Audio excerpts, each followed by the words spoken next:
Radio Publique Africaine.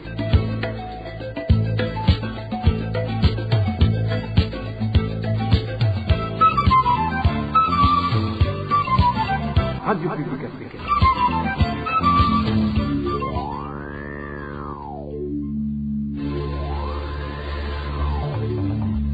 C'est le moment de suivre le journal parlé en français. À la présentation, Émile Nivasumbo. Bonsoir et bienvenue dans le journal du 22 octobre 2024 et voici les principaux titres. 2 personnes retenues à l'hôpital régional de Gitega et n'ont pas payé les frais de traitement après un test négatif à la Mpox, la variole simienne étant, elle, gratuitement traitée. Les détails à suivre et tout à l'heure. L'apprentissage est difficile pour les élèves de Rugombo. Les enseignants signalent un manque de matériel didactique dans cette commune de la province Cibitoke. Nous allons nous y rendre au début du journal. Nous allons également parler de la pénurie du carburant et du sucre et toujours observé dans différents coins du pays. Le développement du journal, c'est tout de suite. Certains habitants de la province Kirundo indiquent craindre des magouilles dans les prochaines élections. Selon eux, certains mineurs vont illégalement bénéficier des cartes d'identité suite à la complicité de certains dirigeants issus du parti présidentiel, le CNDD-FDD. Ces habitants demandent une vigilance lors de l'enrôlement des électeurs qui a démarré ce matin. Éloge Divin, Remèche. Les communes dont la RPA s'est entretenue avec des habitants qui s'inquiètent de la confection des listes des enfants mineurs afin qu'ils bénéficient des cartes d'identité leur permettant de voter l'année prochaine sont Kirundo et Nega. Témoignage d'une des sources de la RPA. Nous avions été inquiétés par la confection des listes des enfants mineurs pour qu'ils puissent bénéficier des cartes d'identité. Cela s'est fait dans les communes de Nega et Kirundo. La confection de ces listes a été faite par des représentants du parti CNDD-FDD, des tribunaux de la Corée et autorités administratives. Des craintes que cette activité entre dans la volonté du parti au pouvoir, le CNDD-FDD, de voler les prochaines élections sont légion chez des habitants dont nous sommes entretenus. D'où certains demandent une vigilance lors de l'enrôlement des électeurs qui démarre ce 22 octobre pour se terminer en date du 31 octobre prochain. Nous craignons que l'objectif c'est de voler les élections, d'où nous demandons qu'il y ait une forte vigilance pour que ces mineurs ne soient pas enrôlés sur les listes électorales. La RPA a téléphoné le ministre de l'Intérieur, de la Sécurité et du Développement communautaire, Martin Niterete, pour recueillir sa réaction, mais il s'est abstenu de tout commentaire. Et même si le ministre Niterete n'a pas voulu s'exprimer, il avait déclaré en date du 18 octobre, devant les députés qui avaient manifesté des doutes quant aux distributions illégales de cartes d'identité qui se manifestaient dans certaines localités du pays, qu'il allait suivre de près cette situation et que les coupables pourraient être sanctionnés. À titre de rappel, d'autres distributions illégales de cartes d'identité avaient été signalées par des habitants de la commune de Gihanga, en province de Rwanda, via les ondes de la RPA. Je vous le disais en titre, 2 personnes sont retenues à l'hôpital régional de Gitega pour avoir manqué de l'argent pour payer les soins reçus. Ces 2 personnes sont arrivées avec les symptômes de la variole simienne, mais après des tests négatifs, l'hôpital leur a demandé de payer tous les traitements dont ils ont bénéficié. Les détails avec Clovis Nyonzima. À l'hôpital régional de Gitega, si une personne s'y présente avec des symptômes de la variole du singe Mpox, cette dernière est vite conduite dans le bloc réservé aux malades de cette épidémie pour commencer le traitement en attendant que les résultats soient disponibles. Des résultats qui peuvent tarder vu que le laboratoire est basé à Bujumbura. Toutefois, si les résultats révèlent qu'il ne s'agit pas de l'Mpox alors que tu as déjà bénéficié le traitement de cette maladie, dans ce cas, l'hôpital t'oblige à payer l'équivalent des soins bénéficiés pendant tout ce temps d'attente des résultats, témoigne notre source.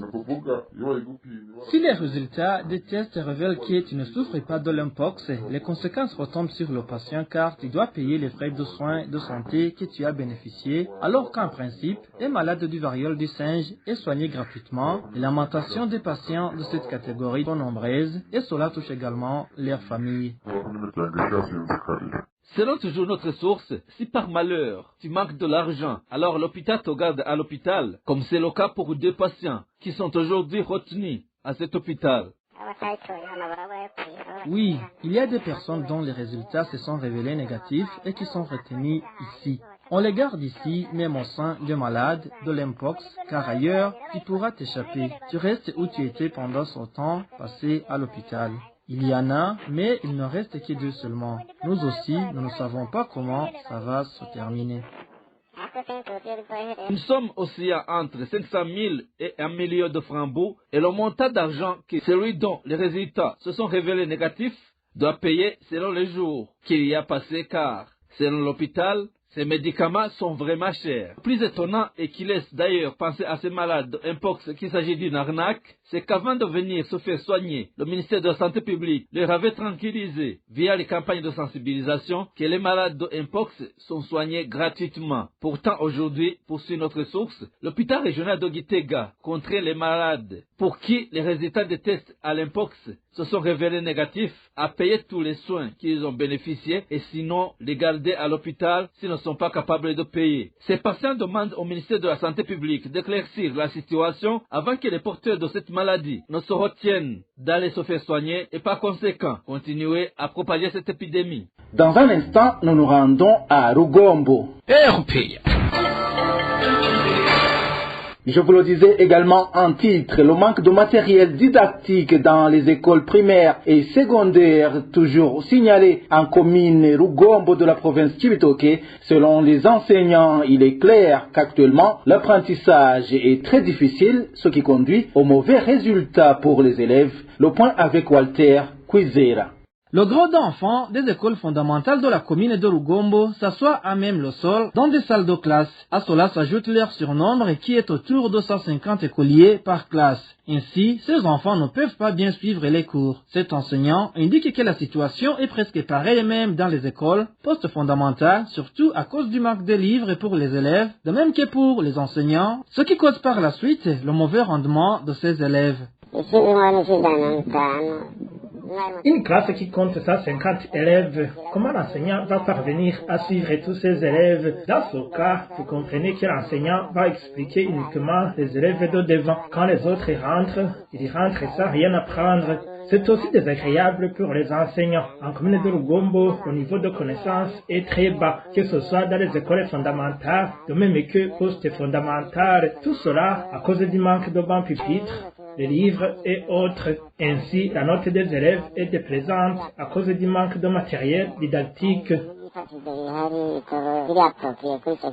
Actuellement, certains enseignants disent que le gouvernement se serait précipité à instaurer le système fondamental car ce système n'a été appliqué juste pour empirer la situation du fait que pour le moment, un élève ne peut même pas rédiger une lettre en français.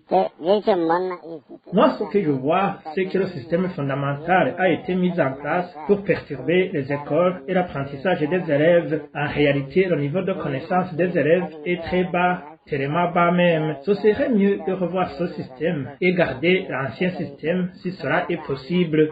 Ceci du fait qu'actuellement, même en cas de fin d'études, le lauréat n'est même pas capable de composer une lettre de demande d'emploi. Les élèves avancent dans des classes suivantes sans même connaître certaines lettres.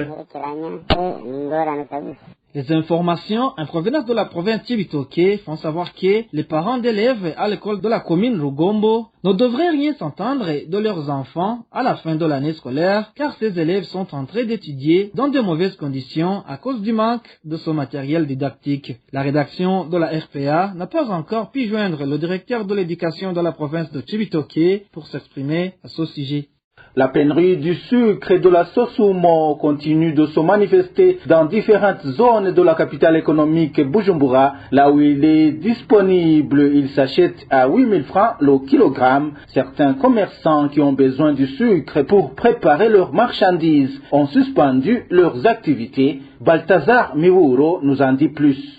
Le sucre produit par la société sucrière de Mosso Sosumo devient de plus en plus rare dans la capitale économique Bujumbura. En zone Cibitoke, commune Nahangwa, trouver cette denrée révèle d'un parcours du combat. Mais là où l'on peut le trouver par chance, 1 kilo coûte 8 000 francs. Pourtant, le ministre du Commerce a très récemment annoncé que le sucre produit par cette société doit être vendu à 6 000 francs par kilo.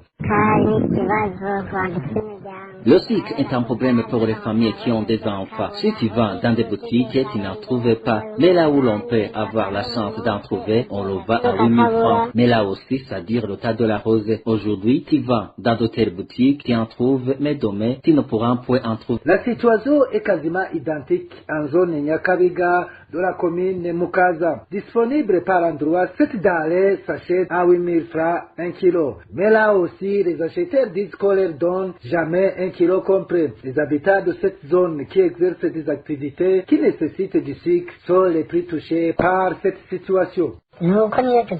Lorsqu'on en trouve dans une boutique, quelque part, on te donne 800 grammes, prétendant donner 1 kilogramme complet. Tu comprends que c'est du vol. Pour nous qui possédons des restaurants ou qui vendons de la bouillie au bord de la rue, du thé ou toute autre denrée qui nécessite du sucre, nous avons été obligés de suspendre nos activités. Et pourtant, ces activités nous aidaient à payer des loyers et venir aux besoins de nos familles.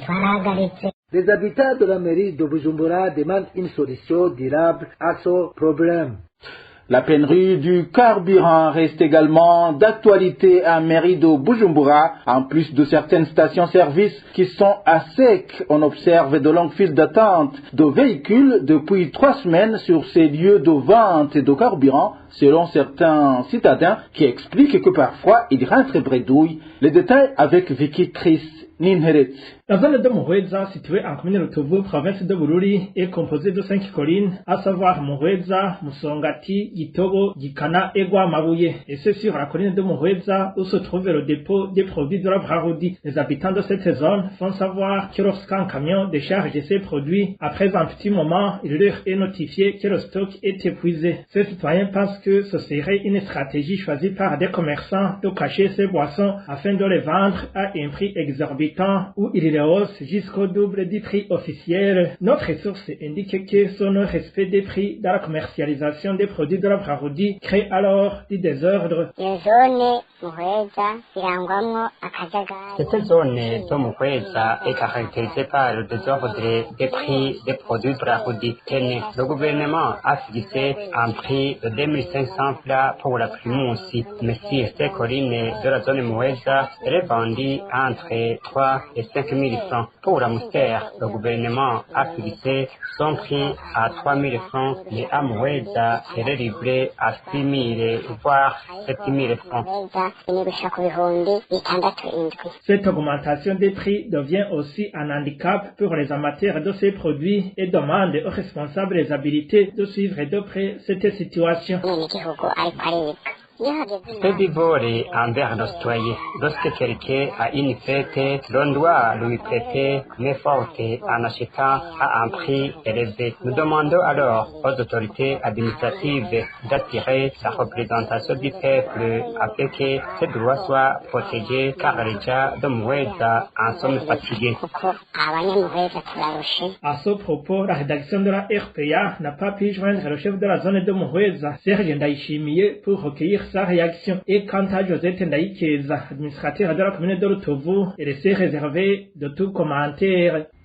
Pour clore cette édition, rendons-nous dans la zone Muhweza, c'est dans la commune Rutovu en province de Bururi. Dans cette zone, il s'observe le non-respect des prix officiels des boissons de la Braroudi. Les habitants de Muhweza indiquent que les prix passent du simple au double, ce qui devient un handicap pour les amateurs de ces produits. Le point avec Emmanuel Nyungeko. La zone de Muhweza, située en commune Rutovu, province de Bururi, est composée de 5 collines, à savoir Muhweza, Musongati, Gitobo, Gikana et Guamabuye. Et c'est sur la colline de Muhweza où se trouve le dépôt des produits de la Braroudi. Les habitants de cette zone font savoir que lorsqu'un camion décharge ces produits, après un petit moment, il leur est notifié que le stock est épuisé. Ces citoyens pensent que ce serait une stratégie choisie par des commerçants de cacher ces boissons afin de les vendre à un prix exorbitant où il hausse jusqu'au double du prix officiel. Notre source indique que ce non-respect des prix dans la commercialisation des produits de la Braroudi crée alors du désordre.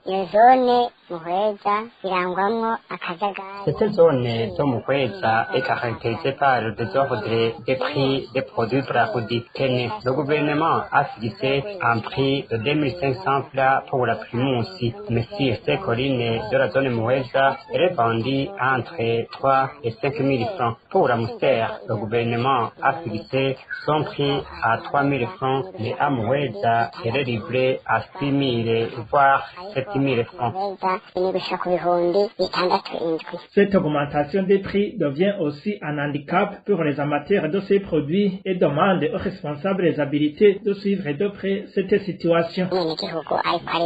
Ce vivre est envers nos citoyens. Lorsque quelqu'un a une fête, l'on doit lui prêter main forte en achetant à un prix élevé. Nous demandons alors aux autorités administratives d'attirer la représentation du peuple afin que ces droits soient protégés, car les gens de Muhweza en sont fatigués. À ce propos, la rédaction de la RPA n'a pas pu joindre le chef de la zone de Muhweza, Serge Ndayishimiye, pour recueillir sa réaction. Et quant à Josette Ndaikeza, administrateur de la commune de Rutovu, il s'est réservé de tout commentaire. Voilà, c'est par ici que nous mettons un point final au journal du 22 octobre 2024. Merci à vous tous qui nous avez suivis. À la présentation, c'était Émile Niwasumba. Au revoir.